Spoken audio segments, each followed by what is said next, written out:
지금 이 순간 시간을 건너 도착한 부산의 이야기 타임슬립.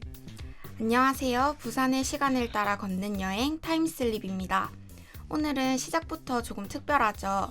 이번 회차는 평소 타임슬립과는 조금 다른 조합으로 인사드리게 되었습니다. 네, 맞습니다. 이번 주는 스위치온이라는 부달라만의 이벤트를 통해 새로운 조합으로 찾아뵙게 됐는데요. 아직 저희가 조금 낯설고 청취자분들도 낯설 것 같은데 그럴 청취자분들을 위해 간단한 자기소개를 먼저 하고 넘어가면 좋을 것 같습니다. 네, 좋습니다. 안녕하세요. 저는 이 노래의 주인공 DJ이자 타임슬립의 PD로서 활동을 하고 있었어요. 스위치온에서 타임슬립의 PD에서 DJ로 청취자분들께 인사드리게 되었어요. 뭔가 부스 밖에서 디렉팅을 해야 될 것만 같고 그래서 이제 감회가 꽤 새롭네요. 네, 그럼 다음으로 제 소개를 하겠습니다. 안녕하세요. 저는 이 노래의 주인공 팀에서 DJ를 맡은 옌니입니다. 새로운 조합으로 호흡을 맞춰보게 되어서 설레는 마음이 가득한데요. 막상 녹음실에 새로운 조합으로 앉아 있으니까 첫 녹화 날도 생각이 나고 조금은 긴장이 되네요. 네, 좋습니다. 다음은 제 소개를 한번 해보겠습니다. 안녕하세요. 저는 다따따체 DJ 겸 작가로 있었던 긍입니다. 오늘은 새롭게 타임슬립의 DJ로 참여하게 되었는데요. 모두 잘 부탁드립니다. 잘 부탁드립니다.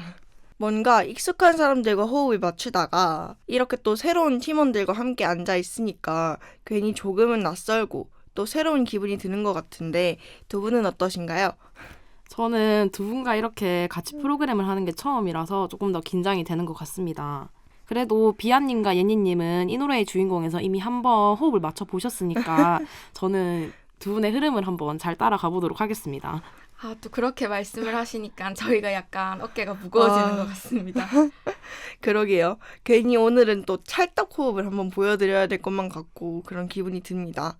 네, 그럼 조금은 익숙하고도 낯선 저희 셋의 호흡을 한번 기대해보면서 오늘도 함께 부산의 시간을 건너가 보겠습니다. 네, 좋습니다. 비아님, 오늘 저희가 함께 타임슬립 해볼 시기는 언제죠? 네, 바로 2010년대인데요. 2010년대의 부산이라고 하면 여러 키워드를 떠올릴 수 있겠지만 오늘은 그 중에서도 K문화 그리고 그 흐름 속에서 세계가 주목하기 시작한 부산의 이야기를 한번 해보려고 해요. K-팝, K-드라마, K-무비처럼 이제는 모든 문화 앞에 K가 붙는 게 너무 익숙해졌죠. 하지만 생각해보면 K-문화라는 말이 정말 거대한 흐름으로 체감되기 시작한 건 이 바로 2010년대가 아니었나 싶습니다. 맞아요. 그때쯤부터 한국의 음악과 드라마, 영화가 아시아를 넘어 세계로 퍼져나가기 시작했고 사람들이 한국어 가사를 따라 부르거나 드라마나 영화 속 장소를 찾아 여행을 오기 시작했던 것 같습니다. 그쵸. 그리고 그 흐름 속에서 부산도 꽤 자주 또 강렬하게 등장하곤 했습니다. 때로는 거친 풍경으로, 때로는 낭만적이고 감각적인 풍경으로 말이죠. 맞습니다. 누군가에게 부산은 좀비를 떠올리게 하기도 하고 주인공이 사랑을 고백하던 바닷가를 떠올리게 하기도 하고 정이 가득한 그때 그 시절의 시장을 떠올리게 하기도 하죠. 오늘은 그렇게 K문화가 세계로 뻗어나가던 2010년대 그 한가운데에서 다양하게 표현되었던 부산의 모습들을 함께 돌아보도록 하겠습니다. 그럼 긍님, 오늘의 사연 한번 읽어주시겠어요? 네, 좋습니다. 그럼 오늘의 사연 함께 들어볼게요. 안녕하세요, DJ님. 저는 부산에 사는 평범한 고등학생입니다. 저는 중학생 때부터 방탄소년단을 정말 좋아했는데요. 처음엔 그냥 노래가 좋아서 듣기 시작했는데 시간이 지날수록 점점 신기한 순간들이 많아지더라고요. 예전엔 제가 좋아하는 가수를 저랑 제 친구들만 좋아하는 줄 알았거든요. 그런데 어느 순간부터 외국인들이 방탄소년단 뮤직비디오를 보고 놀라는 리액션 영상이 자꾸 뜨기 시작했어요. 가사를 따라 부르거나 뮤직비디오를 보고 너무 멋있다, 한국 가수 처음 알았는데 놀랍다 이런 반응을 보는데 괜히 제가 다 뿌듯하더라고요. 그때 처음 내가 좋아하는 한국 가수를 외국에서도 좋아할 수 있구나, 한국 문화가 진짜 멀리까지 가고 있구나 싶어서 되게 신기했던 것 같아요. 그냥 좋아하는 아이돌을 넘어서 괜히 한국 문화 자체가 조금 자랑스럽게 느껴지기도 했고요. 근데 저는 그런 반응들이 그냥 유튜브 안에서만 있는 일인 줄 알았어요. 외국인들이 한국 노래를 듣고 드라마를 보는 건 화면 속 이야기라고만 생각했거든요. 그런데 얼마 전 학교 끝나고 친구랑 집에 가고 있는데 저희 학교 근처에서 일본인 관광객 두 분이 드라마 장면이 캡처된 휴대폰 화면을 보여주시면서 여기 어떻게 가야 하냐고 길을 물어보시더라고요. 강원대교가 보이는 바닷가 장면이었는데 드라마에서 본 그 장소를 꼭 가보고 싶다고 하셨어요. 사실 처음엔 좀 얼떨떨했어요. 부산까지 와서 드라마에 나온 장소를 직접 찾아다닌다는 게 생각보다 훨씬 신기하게 느껴졌거든요. 근데 가만 생각해 보니까 저도 비슷했던 것 같아요. 친구들이랑 영화 국제시장을 보고 나서는 와, 부산이 저렇게 나오네 싶었고, 드라마에서 강할리나 해운대가 예쁘게 나올 때며 맨날 보던 곳인데도 괜히 더 특별하게 느껴졌거든요. 늘 익숙해서 그냥 지나쳤던 곳들이 누군가에겐 영화 속 장면이 되고 드라마 속 배경이 되고 일부러 시간을 내서 찾아오는 장소가 된다는 게 요즘은 참 신기하게 느껴집니다. 부산은 저한텐 그냥 늘 보던 동네인데 누군가에겐 일부러 찾아오는 장면이 된다는 게 조금 낯설면서도 또 괜히 뿌듯하더라고요. DJ님들은 혹시 저처럼 내가 너무 익숙해서 몰랐던 것이 다른 누군가에게 특별하게 보였던 경험이 있으신가요? 사연 속에서 부산은 나한텐 그냥 늘 보던 동네였는데 누군가에겐 일부러 찾아오는 장면이 된다는 문장이 오늘 이야기의 시작을 정말 잘 열어주는 것 같은데요. 네, 맞습니다. 저도 이 사연을 들으면서 부산에 사는 우리에게는 그냥 매일 지나가는 길이고 늘 보던 바다인데 누군가에게는 드라마 속 장면이고 꼭 한번 가보고 싶은 장소라는 게 새삼 신기하게 느껴지더라고요. 맞아요. 예전에는 부산하면 바다 보러 가는 곳, 해먹으러 가는 곳 이런 이미지가 먼저였다면 이제는 드라마에서 봤던 곳, 영화에 나왔던 그 도시로 부산을 기억하는 사람들도 많아진 것 같아요. 특히 저번 회차에서 다뤘던 부산국제영화제의 영향도 있었겠죠. 부산이 영화의 도시라는 이미지를 얻으면서 더 문화적인 도시로 각인된 것 같습니다. 네, 맞아요. 극님이 말씀해주신 것처럼 부산국제영화제의 영향도 분명 있었을 것 같습니다. 그리고 저는 사연자분이 방탄소년단 이야기를 꺼내주신 것도 너무 공감이 됐어요. 예전엔 내가 좋아하는 가수를 그냥 나만 좋아하는 줄 알았는데 어느 순간 외국인들이 한국어 가사를 따라 부르고 뮤직비디오를 보면서 감탄하고 그게 또 한국이라는 나라 자체에 대한 관심으로 이어진다는 게 저도 학생 때 되게 신기하게 느껴졌거든요. 그쵸. 한국 가수의 외국인 팬분들은 케이팝으로 시작해서 드라마도 보고 또 영화도 보고 하면서 결국에 한국 가보고 싶다까지 이어지기도 하는 것 같아요. 생각해보면 K-문화라는 게 단순히 콘텐츠 하나에서 끝나는 게 아니라 사람들을 직접 움직이게 만드는 힘이 있는 것 같습니다. 비아님, 이번 사연 어떠셨나요? 저는 사연을 들으면서 컨텐츠가 도시를 기억하게 만든다라는 말이 떠올랐는데요. 예전에는 도시를 단순한 관광지로 기억했다면 이제는 영화 속 장면, 드라마 속 대사, 음악 속 분위기로 기억하게 되는 거죠. 그 말도 진짜 맞는 것 같아요. 저도 드라마를 보고 저 도시에 한번 가보고 싶다 이런 생각을 한 적이 있거든요. 두 분은 혹시 드라마나 영화를 보고 그 촬영지에 가보고 싶었던 경험이 있으신가요? 네, 저는 개인적으로 중국 드라마를 정말 즐겨 보는데요. 제가 중국 학부라서 그런 경향도 있겠지만 그냥 재밌어서 자주 즐겨 보는 편입니다. 제가 최근에 봤던 드라마 중에 쌍계라는 드라마가 있는데요. 난징을 배경으로 해서 잠깐 등장을 하는데 그중에 해방문이라는 곳을 제가 정말 가보고 싶더라고요. 실제로 난징이 상하이와 가까이 있어가지고 제가 가고 싶다 생각을 많이 했는데 막상 가려고 하니 기차도 예매해야 되고 생각보다 힘들어서 못 갔어서 다음에 상하이나 그 주변 도시를 가게 된다면 난징에 가서 해방문을 한번 꼭 보고 싶습니다. 네, 극님 말 듣고 나니까 저도 한번 난징에 가보고 싶다는 생각이 드네요. 그럼 비아님은 어떠신가요? 저는 영화나 드라마 속에 이제 촬영지를 정말 가보는 게 로망 중에 하나였거든요. 저는 드라마 도깨비 다들 아시나요? 네, 알고 있습니다. 너무 유명하죠. 그 드라마가 벌써 10년이 넘어가는 그런 작품이 되었는데 이 드라마 촬영지가 또 예쁘기로 많이 유명하잖아요. 이제 도깨비 촬영지 중에 하나인 캐나다 퀘벡에 가본 경험이 있어요. 내 인생에 진짜 가볼 수 있을까? 이러다가 캐나다 어학연수를 계기로 가보게 되었는데요. 캐나다지만 불어밖에 쓰지 않고 좀 색달랐던 경험인 것 같은데 여기 촬영지에 가면 그 앞에 연주하시는 분들이 종종 계시거든요. 그러면 이제 거기서 도깨비 OST를 딱 연주를 해주시는 거죠. 그러면 내가 드라마 속에 들어왔나? 약간 이런 착각을 불러일으키게 되는 것 같아요. 캐나다 하면은 보통 영어 관련해서 어학연수도 많이 가시는데 가셨던 곳은 불어만 쓴다고 하니 좀 색다르게 느껴지는 것 같습니다. 이제 캐나다는 사실 불어만 쓰는 것도 아니고 영어만 쓰는 것도 아닌데요. 불어만 쓴다는 게 이제 퀘벡만 한정되어 있는 거거든요. 그래서 저도 진짜 가면서 신기했던 경험이 있어요. 아, 좋습니다. 이렇게 저희가 다양한 컨텐츠를 보고 그 컨텐츠 속에 지역을 가고 싶어 하는 것처럼 또 여러 컨텐츠를 통해 부산이라는 도시에 관심을 가지는 분들도 정말 많을 것 같은데요. 그럼 저희는 이제 특히 한류 열풍이 불었던 2010년대의 부산을 중심으로 이야기를 더 이어가 보겠습니다. 네, 많은 분들이 왜 유독 2010년대 부산을 자꾸 이야기하냐고 하실 수 있을 것 같은데요. 사실 2010년대 세계가 주목한 한국 콘텐츠 중에는 부산이 배경으로 나오는 작품들이 정말 많았습니다. 맞아요. 단순히 부산을 배경으로 한 작품이 많았던 것뿐만 아니라 흥행 성적도 눈에 띄게 좋았는데요. 2009년 부산을 배경으로 촬영하고 부산의 대표 지역명을 제목으로 내세운 영화 해운대가 1132만 관객을 기록했고 2014년 남포동 일대를 배경으로 한 국제시장은 1426만 관객을 기록했습니다. 그리고 이후 2016년 개봉한 부산행까지 1100만 관객을 돌파하면서 2010년대에는 부산을 배경으로 한 영화는 무조건 흥행한다는 말이 나올 정도였다고 합니다. 맞아요. 특히 부산행은 해외에서도 엄청난 반응을 얻었잖아요. 칸 국제영화제 미드나잇 스크리닝 부분에 초청되면서 한국 영화가 전 세계에서도 통한다는 걸 보여준 작품이기도 했습니다. 그리고 부산행을 통해 영화 속 도착지로 설정된 부산이라는 도시 자체가 전 세계에 다시 한번 강렬하게 각인되기도 했죠.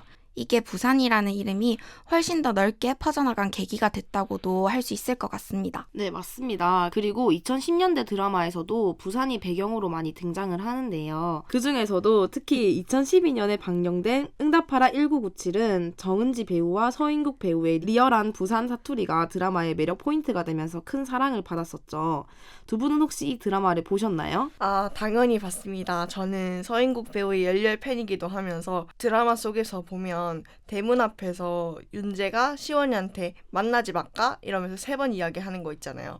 그 부산 특유의 사투리가 툭툭 내뱉는 그런 말투들이 정말 기억에 많이 남는 것 같습니다. 맞아요. 저도 그 드라마를 엄청 재밌게 봤는데 그 장면뿐만이 아니라 극 중에서 모든 주인공들이 부산 사투리를 너무 맛있게 잘 살려줘서 부산인인 제가 다 뿌듯했던 기억이 나네요. 그쵸. 미디어 사투리가 아닌 진짜 부산 사투리가 엄청나게 반갑게 느껴지기도 했던 것 같아요. 사실 이 작품 외에도 쌈마이웨이, 변호인, 범죄와의 전쟁, 보안관 등 다양한 부산 배경의 작품들이 있었는데요. 저는 개인적으로 2010년대에 부산을 배경으로 한 작품 중에서 특히 방금 이제 극님이 언급해 주셨던 응답하라 1997 정말 재밌게 본 기억이 납니다. 배우들이 사투리를 쓰는 지역에서 온 배우들이 많았거든요. 대구라든지 부산이라든지. 그렇기 때문에 사투리를 쓴다라는 것에 어색함도 없었고 정말 내 주변에서 실제로 일어났을 법한 그런 느낌을 받았어요. 혹시 두 분은 어떤 작품을 재밌게 보셨나요? 저는 아까 언급했던 부산행을 가장 재밌게 봤던 것 같습니다. 부산행에 마동석 배우님도 나오시고 잘생기기로 유명한 공유 배우님도 나오시고 그 외에 여러 배우님들이 나오시는데 저는 개인적으로 그 최우식 배우님이랑 안소희 배우님이었나요? 두 분의 그 커플 케미가 너무 좋았고 마지막에 이거 스포긴 한데 혹시 다 보셨을 것 같아서 그냥 얘기하겠습니다. 마지막에 소희 배우님이 좀비가 돼서 이제 최우식 배우님께서 그런 배우님을 안고 막 울면서 오열을 하다가 결국에는 물려서 같이 좀비가 되는 장면이 나오는데요. 저는 그 장면이 좀 많이 인상 깊었어서 그 장면 때문에 부산행을 고른 것 같기도 합니다. 옌니님은 무슨 작품을 제일 인상 깊게 보셨을까요? 저는 비아님과 같거든요. 네, 저는 아까 저희가 이야기했던 응답하라 1997을 엄청 재밌게 봤어요. 사투리도 너무 재밌고 응답하라 1997에 빠지고 나서 응답하라 시리즈는 다 제가 봤거든요. 저도 응답하라 시리즈를 진짜 재밌게 봤던 기억이 있어요. 저도 응답하라 시리즈를 언급하진 않았지만 굉장히 좋아하고 자주 보고 또 지금까지도 정주행을 할 만큼 좋아하기도 합니다. 그리고 또 부산 하면은 많은 분들이 그 대사를 떠올리시잖아요. 아, 대사가 뭔지 안 들어봐도 알 것 같은 그런 느낌이랄까요? 네, 저도 느낌이 오는데요. 혹시 어디 사냐고 물어보는 그런 대사 맞나요? 아, 맞습니다. 그럼 저희 다들 눈치챈 것 같은데 한번 다 같이 한번 외쳐볼까요? 느그서장 남천동 살제. 네, 많은 분들이 부산하면 이 대사를 늘 말씀하시더라고요. 아직까지 예능 같은 곳에서 많이 패러디 되기도 하고요. 아, 맞아요. 범죄와의 전쟁이 유명해지면서 부산하면 그런 센 말투와 이미지 이런 것들이 생기기도 했던 것 같습니다. 두 분은 평소에 사투리를 쓰시는 편인가요? 저는 누구랑 대화하는 거에 따라 좀 다르거든요. 네, 많이 쓰는 사람들이랑 있을 때는 저도 많이 쓰고 아닌 사람들이랑 있을 때는 좀 덜 써요. 그리고 좀 애견녀처럼 보이고 싶을 때 그때는 네, 사투리를 좀 안 쓰는 것 같아요. 지금은 애견녀처럼 보이고 싶지 않으신지 사투리를 굉장히 많이 쓰고 계시거든요. 아, 지금 많이 쓰나요? 저 엄청 좀 정제해서 많이 안 쓴다고 생각했는데. 아, 평소에 얼마나 많이 쓰시는지 나중에 네. 녹음 끝나고 한번 들어봐야 될 것 같습니다. 네, 그럼 애견녀가 한번 돼보도록 하겠습니다.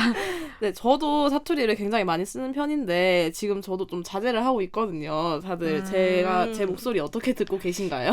사투리가 별로 안 느껴진달까? 근데 사실 타지인들이 들으면 사투리다 딱 느껴질 텐데 부산 토박이인 저희들이 들어봤을 때는 그렇게 느껴지지가 않는 것 같아요. 맞아요, 맞아요. 근데 이제 저는 이제 썰을 하나 풀어드리자면 이제 사촌이 이제 서울에 살거든요. 근데 서울에 사는 사촌이랑 이제 놀게 되었을 때 그 애가 저한테 항상 하는 말이 언니 지금 사투리 쓰는 거 알아? 예요. 근데 저는 이제 사투리를 쓴다고 이제 생각을 못 하고 있었는데 이제 그런 아이가 이제 사투리를 쓴다라고 해버리니까 아 진짜 나 사투리 진짜 많이 쓰나? 하고 이제 생각을 해보니까 엄청나게 많이 쓰는 거죠. 이제 부산 사람들 중에서도 이제 사투리가 좀 센 편인 것 같습니다. 저는. 아, 비아님이 이렇게 서울에 사는 사촌 얘기를 하니까 저도 서울에 사는 친구들이 해줬던 말이 생각이 나는데요. 제 친구들은 전부 서울 토박이인 애들이 많은데 제가 사투리를 쓰기 때문에 저랑 전화하거나 뭐 문자를 하다 보면 자연스럽게 사투리가 없는다고 얘기를 하더라고요. 그래서 사투리가 없는다는 게 뭔가, 왜냐면 저는 부산에 살고 있고 부산 토박이 사람들과 지내고 있기 때문에 그렇게 서울에 사는 친구들과 연락하면서 그런 말을 듣는 게 좀 생소하게 느껴지더라고요. 혹시 옌니님은 비슷한 경험 있으실까요? 저는 거의 친구들이 부산 친구들이거든요. 그래서 사투리 많이 쓴다 안 쓴다 이런 이야기보다 그냥 서로 모였을 때 우린 다 사투리 안 쓴다 이렇게 이야기하고 네, 항상 사투리 안 쓴다고 서울말이라고 그렇게 주장은 하고 있습니다. 네, 그러면 혹시 사투리 이야기가 나와서 그런데 기억에 남는 사투리 대사 같은 거 있으실까요? 일단 제가 먼저 말을 해보자면 응답하라 1997에서 윤재가 노래방에서 고백하는 씬이 있거든요. 그때 고백할 때 사투리로 내니 좋아하잖아, 니 억수로 좋아하거든 이렇게 하는 멘트가 있거든요. 그래서 이 대사가 진짜 설레고 기억에 많이 남더라고요. 비아님은 어때요? 저도 이제 응답하라 1997에 나온 대사들 중에서 그 윤재와 시원이의 졸업식 장면에서 그 시원이가 윤재한테 부모님을 빌려주는 그런 장면이 네, 알고 있는데 있죠. 그 장면을 보면 사람들이 시원이를 되게 불쌍한 눈초리로 쳐다보고 지나가는 장면이 있거든요. 거기서 시원이의 대사가 그래요, 저는 엄마 아빠가 없어요. 약간 이런 대사가 네네, 있는데 기억이 나요. 그 대사가 되게 기억이 많이 남네요. 두 분이 응답하라 시리즈를 얘기하셨기 때문에 저도 응답하라 시리즈인 1994 한번 얘기해보려고 하는데요. 1994에서 아주 센 캐릭터가 한 명 있었잖아요. 네, 전라도 네. 사투리를 쓰는. 그때 딱히 기억이 남는 대사라기보다는 그 전라도 사투리의 억양이 너무 좋아서 생각이 많이 나는 것 같습니다. 뭐 예를 들면 뭐 방송에 나와도 되는지 모르겠지만 저희가 자주 쓰는, 이제 화났을 때 자주 쓰는 그런 욕과 비슷한 그런 사투리라던가 또는 뭐 오메 모시오 이런 류의 그런 전라도 사투리들이 저는 좀 색다르게 느껴져서 많이 기억에 남는 것 같습니다. 네, 이렇게 2010년대 부산을 배경으로 한 다양한 드라마와 영화 이야기뿐만 아니라 저희의 최애 부산 작품 이야기까지 해보았는데요. 이번에는 저희 타임슬립 팀의 소소한 코너 밸런스 게임으로 한번 넘어가 보려고 합니다.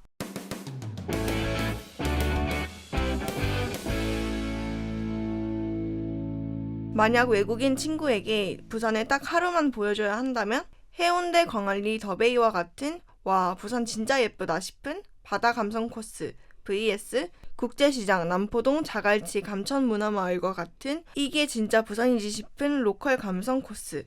무엇을 선택하실 것 같나요? 저는 여행 가면 로컬 맛집이나 로컬 장소들을 좀 찾아다니려고 노력을 하는 편이라서 만약에 저의 외국인 친구가 부산을 온다고 하면 저는 후자인 국제시장, 남포동, 자갈치, 감천문화마을 같은 그런 코스를 소개해주지 않을까 싶습니다. 예니님은 어떻게 하실 것 같나요? 저는 전자거든요. 저는 바다 감성 코스를 보여주고 싶어요. 왜냐하면 제 친구라면 일단은 제 또래일 텐데 20대 감성이 좀 가득한 광안리나 이런 핫한 곳을 보여주고 싶어요. 저도 극님처럼 로컬 감성 코스에 데려갈 것 같아요. 왜냐면 이쪽 근처에는 또 맛집이 많거든요. 부산에 왔으니까 이제 부산의 맛을 한번 보여주고 싶습니다. 저 부산에 맛집 진짜 많죠.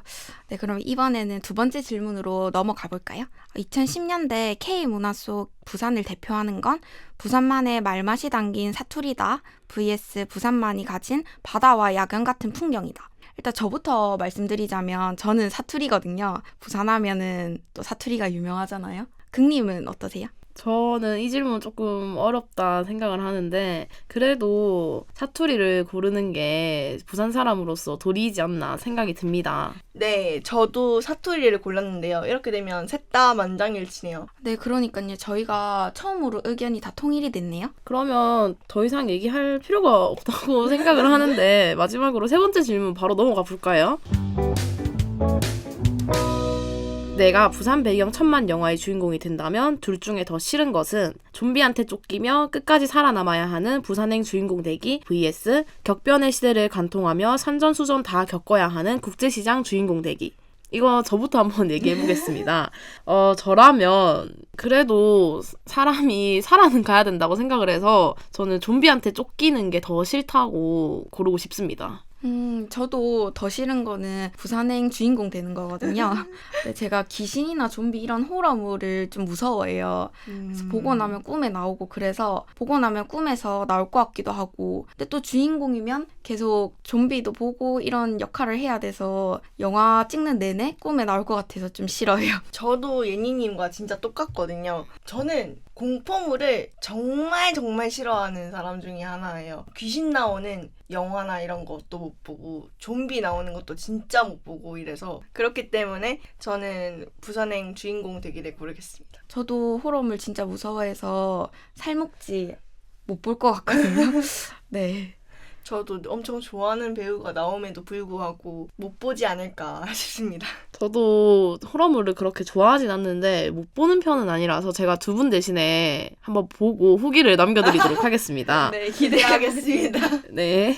네, 이야기를 나눠보다 보니까 어느새 마무리할 시간이 왔습니다. 오늘은 처음으로 타임슬립 DJ를 맡아서 긴장을 많이 하고 왔는데 생각보다 훨씬 재밌는 것 같습니다. 스위치온이 아니었으면 이런 조합으로 만나볼 기회가 또 있었을까 싶기도 하고요. 맞습니다. 평소엔 각자 다른 자리에서 콘텐츠를 만들다가 이렇게 한 자리에 모여 2010년대 부산이라는 같은 시간을 함께 돌아보니까 더 새롭고 재밌었던 것 같습니다. 그쵸. 저는 늘 타임슬립 PD 자리에서 지켜보다가 오늘은 직접 DJ로 함께 걸어보니까 익숙한 프로그램인데도 또 다르게 느껴졌습니다. 오늘은 새로운 두 분 덕분에 조금은 낯설고 그래서 더 재밌는 2010년대를 보낸 것 같습니다. 다음 시간에는 다시 이제 제가 이 프로그램의 PD가 돼서 2020년대로 타임슬립을 할 예정인데요. 2020년대라고 하면 떠오르는 하나의 소재가 있는데 바이러스라고만 예고를 해드리고 물러나도록 하겠습니다.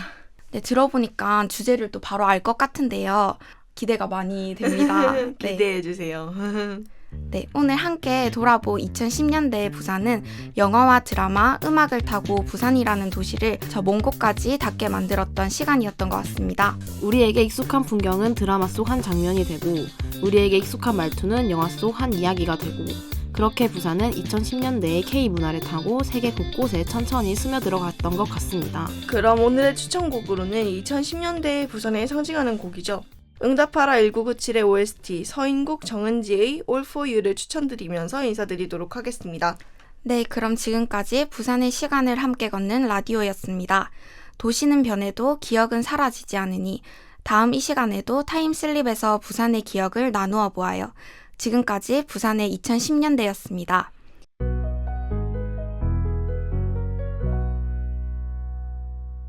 제작 부산의 달콤한 라디오, 제작 지원 부산 시청자 미디어 센터, 기획 김홍윤, 구성 하채련, 홍보 박희영, 영상 최다희, 그리고 DJ 박예린, 김신비 김소은이었습니다. 감사합니다. 감사합니다.